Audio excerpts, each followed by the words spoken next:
सिंह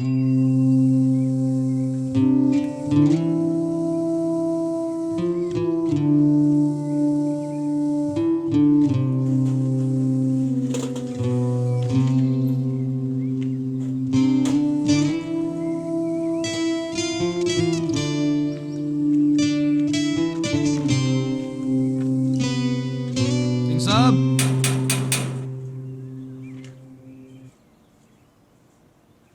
सिंह साहब,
सिंह साहब,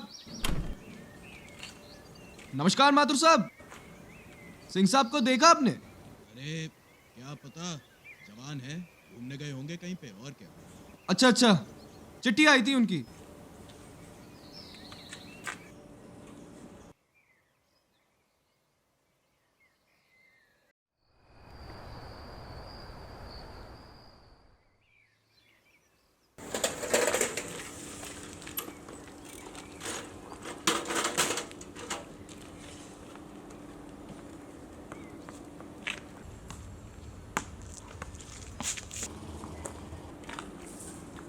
uncle ball.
अब तो ऐसे लगने लगा है कि बस मैं ही अकेली हूँ इस दुनिया में। अकेलापन दूर करने के लिए तुझे खत लिखती थी, पर अब तेरे जवाब के इंतजार में मैं वक्त काटती हूँ। पूरा जीवन तेरा हाथ पकड़कर साथ दिया है, पर आज जब मुझे तेरी जरूरत है तब तूने ही मेरा हाथ छोड़ दिया।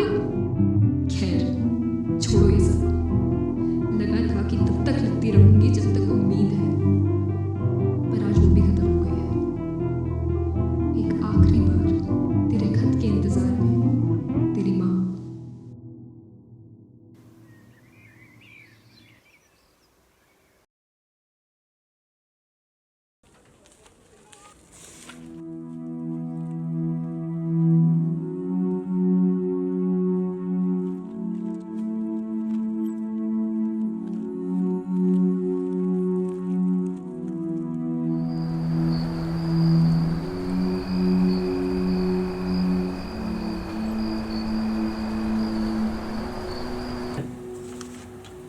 प्रिय खुश, आशा करती हूँ कि घर पे सब कुशल मंगल होगा।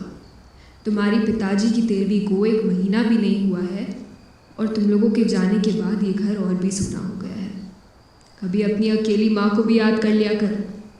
पता है कि तुमने काम में बहुत तरक्की कर ली है, पर याद रखना, उंगली पकड़कर चलना मैंने ही सिखाया है। याद तो होगा ही, बचपन से ही काफ़ी तेज थे तुम। चलो बेटा, बहू और अपना ख्याल रखना और बच्चों को मेरा प्यार देना। खत के इंतज़ार में, तुम्हारी माँ।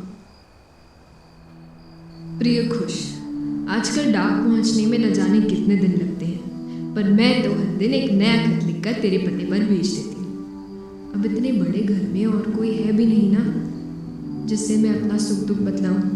रानी बाई की भी छुट्टी कर दी है। अब एक जने के लिए न जाने कितना ही खाना बनाएगी वो, मैं खुद ही बना लूँगी। पूरा दिन काटने के लिए कम से कम किसी काम में तो मन लगेगा मेरा। उम्मीद है ये खत तुम सबको हंसता खेलता पाएगा।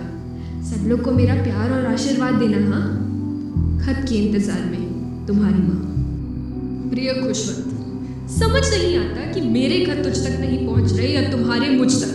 तेरे एक जवाब के लिए डाक खाने का चक्कर लगा लगा कर थक गई हूँ अब मैं। दिन तो ऐसे लगने लगा है कि मानो 48 घंटे का। सच कहते थे तुम्हारे पिताजी, पति और पत्नी में जो पहले स्पर्श से दाट जाए वो सुखी और जो बाकी रह जाए वो। खैर, छोड़ो ये सब बातें। काम से फुर्सत मिले तो याद करना। तेरी माँ।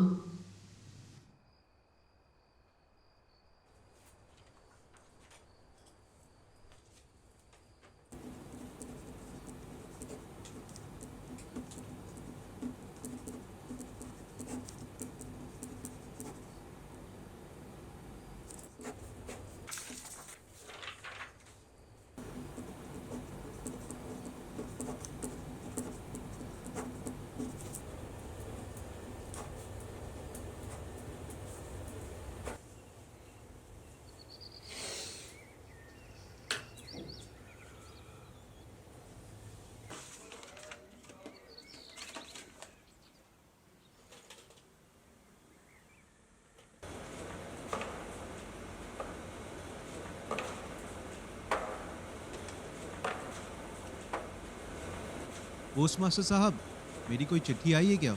अरे सिंह साहब, बड़े दिनों बाद देखा आपको। आपकी चिट्ठियाँ आई तो थी। अरे ये इनको इनकी चिट्ठियाँ दो। घर पर भिजवाई तो थी आपके।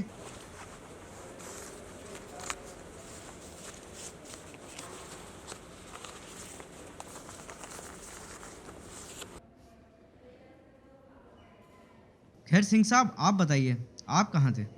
कुछ नहीं, काम के सिलसिले से बाहर गया हुआ था कुछ दिनों से, और फिर माँ को भी तो लेके आना था।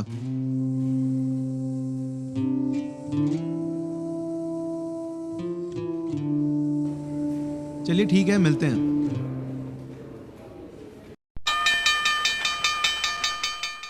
प्रिया माँ, आपकी चिट्ठियाँ मिली।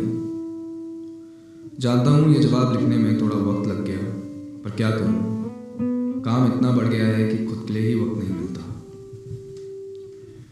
कितनी अजीब बात है ना, एक तरफ कुछ लोगों को अपने लिए वक्त नहीं मिलता और दूसरी तरफ लोग अपना वक्त ज़ाया कर देते हैं औरों का वक्त पाने के लिए। मेरी वजह से आपने भी कुछ दिनों से इसका अनुभव किया होगा, पर अब से मेरे लिए आप और आपके लिए मैं हमेशा हैं। डाकिया हमें हमेशा एक दूसरे के करीब रखेंगे। मैं कभी कभी घबरा जाता हूँ उनका सोचकर जिनका इस दुनिया में कोई भी नहीं है। कैसे काटते होंगे वो अपनी ज़िंदगी। अब आप ही सोचिए ना कि एक डाकिया को ही कोई डाक ना भेजे तो कैसा हो। खैर, घबराओ मत माँ, हम जल्द मिलेंगे।